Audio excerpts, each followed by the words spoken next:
The whole world seems to be in a state of chaos these days. I go to work in the morning, and a lot of times my head is spinning. Everything around me seems to be out of control, out of order. The whole planet seems to be turning itself inside out. Me, I just want to go to work in the morning and take care of the trees.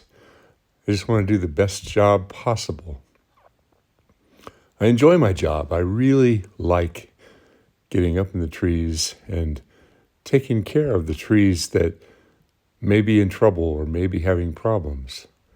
So today's job is a fairly large, old Chinese elm, Ulmus parvifolia. Beautiful tree. Actually, the first time I worked on this tree was over 40 years ago, about 45 years ago. Do you see that scar? 45 years ago, I filled a big cavity with concrete. There's cement in this tree from 45 years ago. We've since learned that that's an improper procedure, but my earliest mentors taught me that that was what they believed was the right thing to do. So we're here to do the job, and obviously the first thing I always do is I look at the base of the tree. And what am I looking for?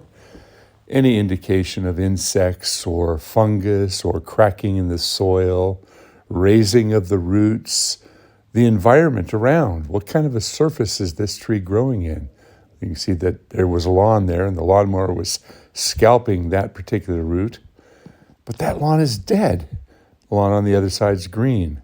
Why is the lawn dead? Did they spray it with some sort of an herbicide to kill it? The client wants the branches back away from the roof. The tree's got a bit of a lean to it too. So one of the first things I do is start looking for all the defects in the tree to help determine its strengths and its weaknesses. Where might a future failure occur? I'm also noticing that there's sapsucker damage up in the tree. It's a big, wide-spreading tree, and it's important to understand the species of tree that you're working on and know how it reacts. Is this a strong tree? Is this a brittle tree? Are there failures in this species? There's another weakness, an old wound. How deep are those cavities?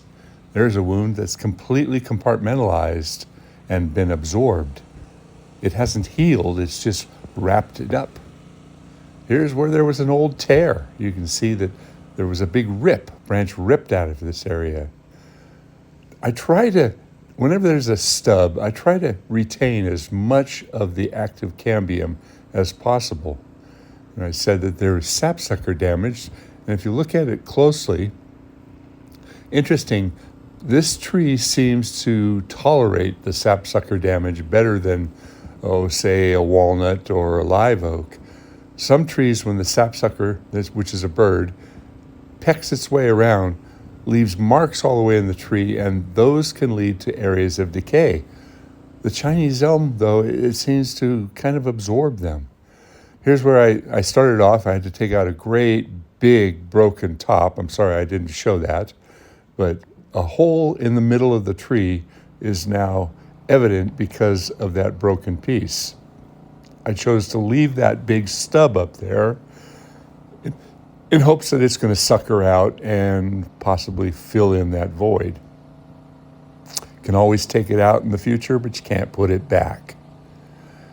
Now, a Chinese elm is a long, gangly tree, and if you look at the form of the tree, it's a natural-looking tree, but so often I run into this species that gets topped and chopped and cut into big, big stubs, and then it turned into a massive, big, suckering bush.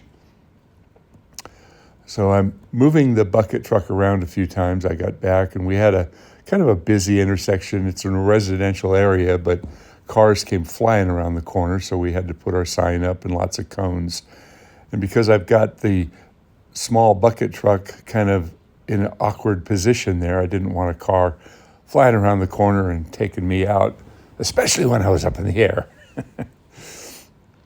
So our job today is multifaceted. We're taking out all the dead pieces, we're taking out the crossover limbs, but I'm not reducing the tree. I'm not doing a whole lot of weight reduction.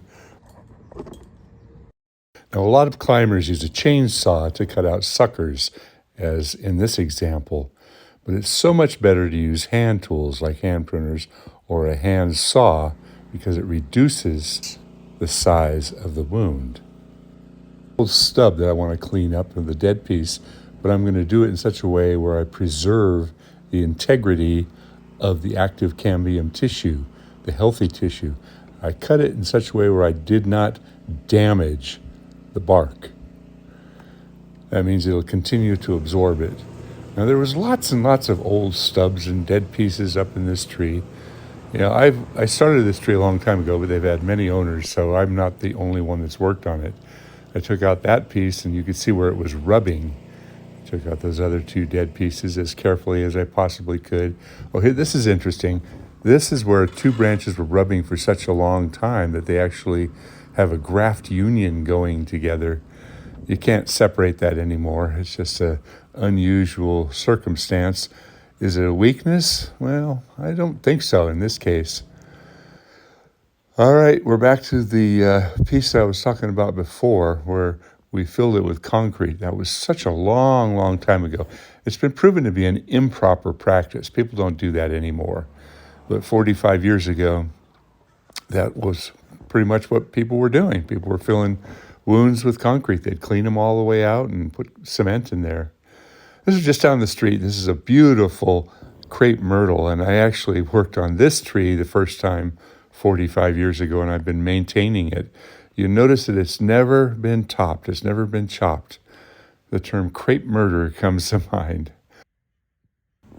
So I'm actually the next morning. I'm getting ready to go to work right now. I get up before the sun, which allows me the opportunity to see the sunrise every day. More tree work to do today. I've got a giant live oak to work on. I do enjoy my job. I do like staying fit. But I do worry about the state of the world.